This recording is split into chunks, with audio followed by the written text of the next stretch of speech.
Night of the living, the dead who live on living flesh. The dead whose haunted souls hunt the living whose bodily food for these ungodly creatures.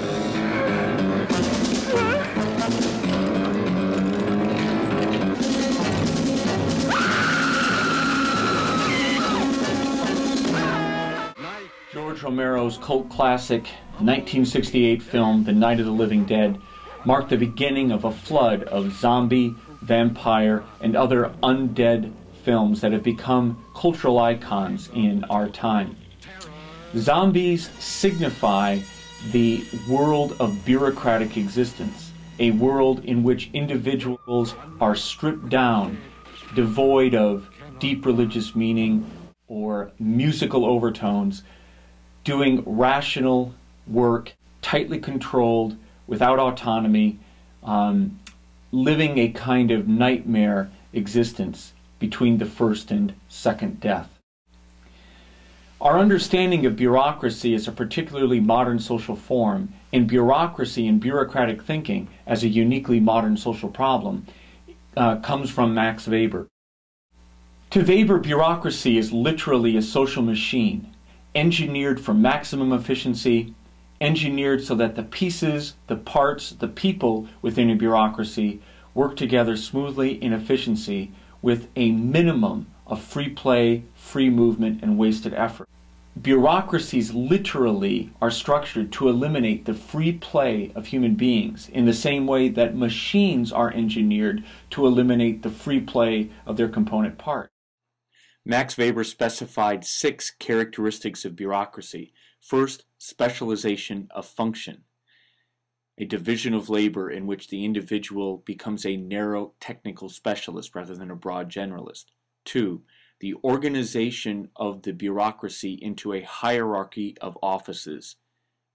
3, the proliferation of rules and regulations that tightly contain and hold the individuals within the organization, creating the machine-like movement.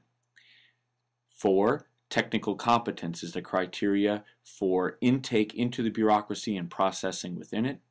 5, impersonality, treating the individual as a file or a record rather than a person.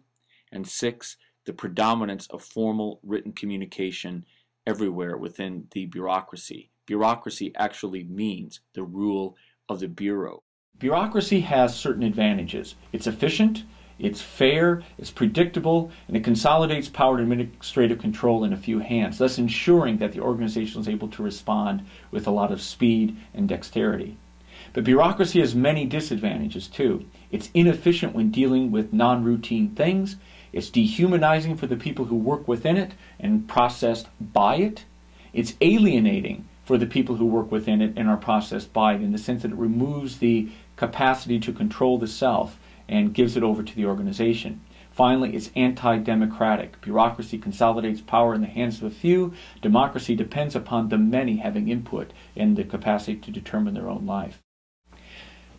The prevalence of zombie films, Shaun of the Dead, Dawn of the Dead, Evil Dead 2, Army of Darkness, Night of the Living Dead, that these zombie films signify a fear that is present in modern people, the fear that our lives will be reduced to a kind of slow, methodical, meaningless pursuit of some external end that we haven't chosen ourselves. So zombification is one problem of bureaucracy, but there are other problems as well. Let's briefly talk about psychological sadomasochism. Erich Fromm, a mid-20th century sociologist, argued that bureaucratic personalities develop within bureaucracies. These bureaucratic personalities have an authoritarian character structure. They are people who literally are focused and fixated upon authority or power. When an authoritarian looks at the world, they don't see other human beings. They see people who are either above or below them in a hierarchy. One major problem of authoritarians is that they're very uncomfortable with equality. They will do almost anything to eliminate a situation of uncontrolled interaction with someone who is equal to them. Fromm argued that authoritarians are essentially sadomasochists in their character structure. What this means is that they fluctuate between a sadistic desire to dominate and control others and a masochistic desire to be dominated and controlled by others. They are both sadistic and masochistic at the same time, sadomasochists. Now, sadomasochism often reflected in our culture, often with the sexual. We're looking at here is the video footage from the Armand van Helsen song, Hear My Name.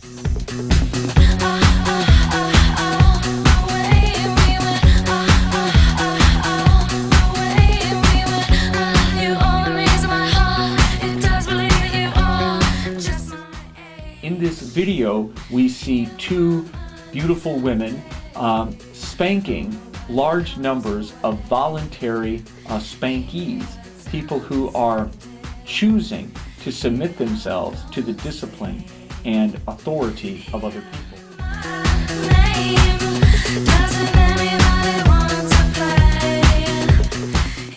Individuals within a bureaucracy must simultaneously kiss up to those above them in the structure and kick down on those below. This kind of doubled over sadomasochistic posture is difficult for human beings to experience and hence finds an outlet in sadomasochistic cultural forms, including the video. So let's sort of summarize for a minute then. Bureaucracy is an efficient social machine that is so powerful that it has dominated modernity, displacing virtually all other forms of social life. Bureaucracy has a number of characteristics that we have described and a number of advantages and disadvantages. Bureaucracy is not going away, but is part of our modern and postmodern life. Bureaucracy creates a number of psychological problems. One of them is zombification, the loss of control of the self. One becomes an alienated cog in a system controlled by others. One loses one's capacity for doing free, spontaneous living, becomes a suffering undead in a relentless and unending irrational world. A second psychological problem is that of authoritarianism or bureaucratic sadomasochism, in which people have difficulty handling unstructured situations or unstructured interaction, difficulty handling equality, and desire the sort of forced acceptance of rules, and the immersion of the self in a system that allows one to submit to powerful others and to force those below one into submission.